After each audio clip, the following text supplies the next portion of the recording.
Welcome to the Rim Break Rodeo. We hope this video helps.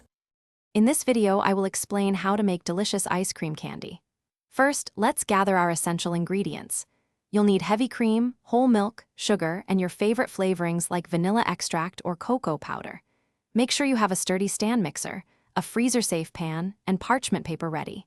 Chilling your mixing bowl and whisk attachments beforehand will help achieve a smoother, creamier ice cream base. This preparation is key for a perfect treat. Now, let's create that luscious ice cream base. In your pre-chilled bowl, combine 2 cups of heavy cream, 1 cup of whole milk, and about 3/4 cup of granulated sugar. Using your stand mixer, whip this mixture on medium-high speed for approximately 5 to 7 minutes, until it forms soft, airy peaks.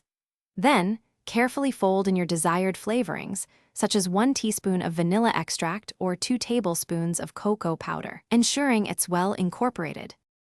Once your ice cream base is ready, it's time to shape our candies. Line a 9 by 13-inch freezer-safe pan with parchment paper, leaving an overhang for easy removal. Spread the ice cream mixture evenly into the prepared pan, smoothing the top with a spatula. Place the pan in the freezer for a minimum of 4 hours, or ideally overnight, until the ice cream is completely solid. Then, carefully lift it out and cut it into your preferred candy shapes, like squares or rectangles. For the grand finale, let's add that irresistible candy coating. Melt about 12 ounces of your favorite chocolate or candy melts in a microwave-safe bowl, stirring every 30 seconds until smooth. Working quickly, dip each frozen ice cream candy into the melted coating, ensuring it's fully covered.